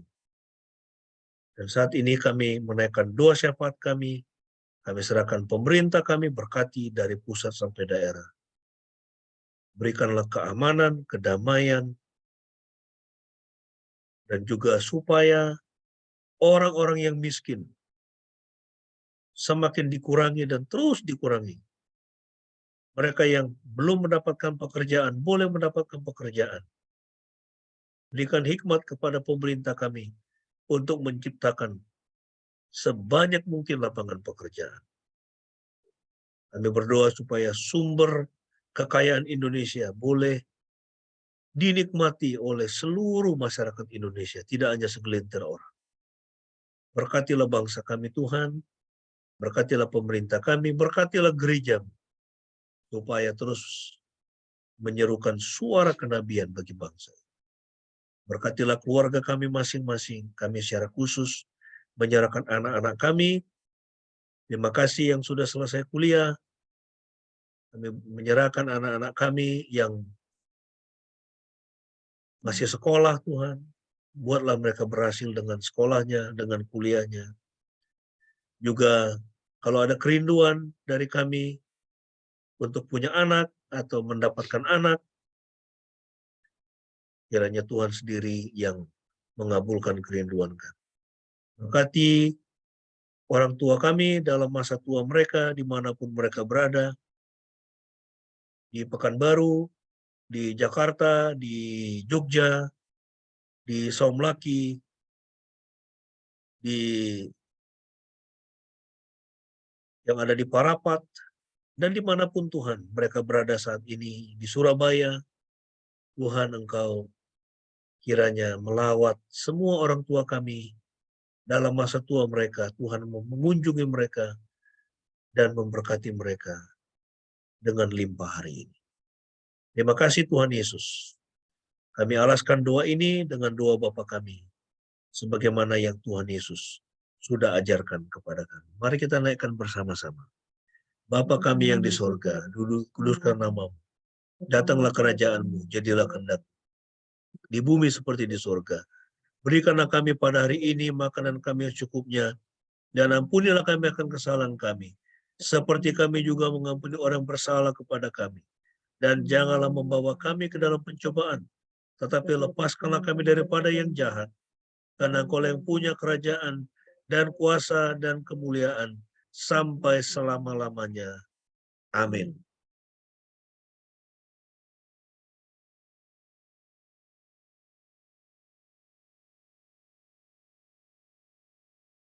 Bapak Ibu, mari kita bersama-sama mengucapkan pengakuan iman kita di hadapan Tuhan, dan sesama marilah kita berkata demikian. Aku percaya kepada Yahweh Bapa yang Maha Kuasa, Khalik langit dan bumi, dan kepada Yesus Kristus, anaknya yang tunggal Tuhan kita, yang dikandung dari Roh Kudus, lahir dari anak darah Maria, yang menderita sengsara di bawah pemerintahan Pontius Pilatus, disalibkan, mati dan dikuburkan, turun ke dalam kerajaan maut. Pada hari yang ketiga bangkit pula dari antara orang mati, naik ke surga, duduk di sebelah kanan Yahweh Bapa yang Maha Kuasa, dan akan datang dari sana untuk menghakimi orang yang hidup dan yang mati. Aku percaya kepada Roh Kudus, gereja yang kudus dan am, persekutuan orang kudus, pengampunan dosa, kebangkitan orang mati, dan hidup yang kekal. Amin. Bapak Ibu, kita akan mengakhiri ibadah kita pada pagi hari ini. Kita ingat apa yang sudah kita renungkan dari firman Tuhan pada pagi hari ini. Sebagaimana Nehemia memimpin kaumnya untuk melaksanakan pembangunan tembok. Demikian juga mari kita datang kepada Tuhan. Jadikan Tuhan pemimpin di dalam hidup kita, dan kita mau menaati Dia di dalam keseharian kita, sehingga hidup kita boleh semakin dipulihkan. Tembok-tembok yang runtuh di dalam kehidupan kita boleh dibangun kembali bersama kekuatan dari Tuhan. Mari kita menaikkan pujian dari Kidung Keesahan 451, kita naikkan ayat 1 dan ayatnya yang keempat sebelum kita akan menerima berkat Tuhan. Ikut di Kau saja Tuhan jalan damai bagiku.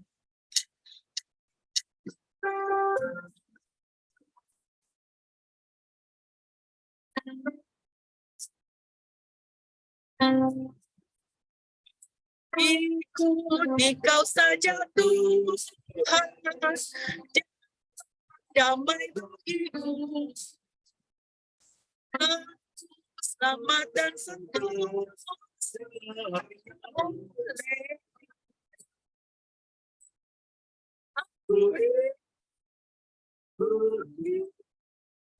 Dan mengerti pada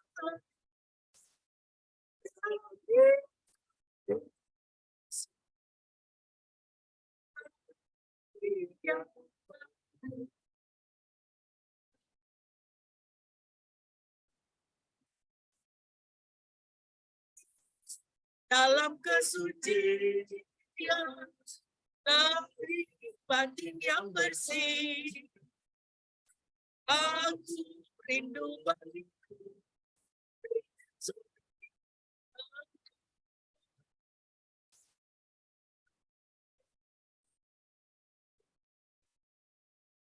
Dan mengerti padamu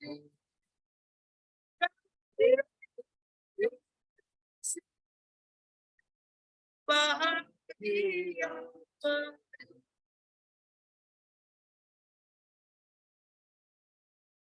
Kekasih-kekasih Tuhan, arahkanlah hatimu kepada Tuhan dan terimalah berkat-Nya. Damai sejahtera bagi saudara-saudara, juga kasih beserta iman dari Elohim, Bapa dan Tuhan Yesus Kristus, anugerah beserta semua orang yang mengasihi Tuhan kita Yesus Kristus di dalam kekekalan. Amin.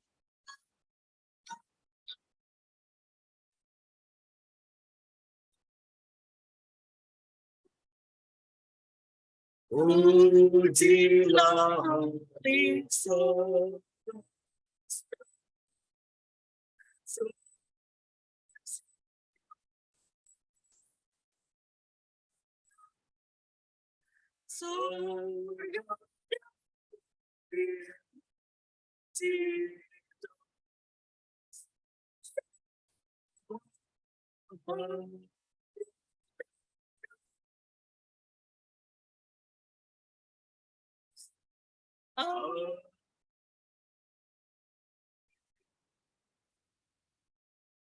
Mari kita bersaat teduh.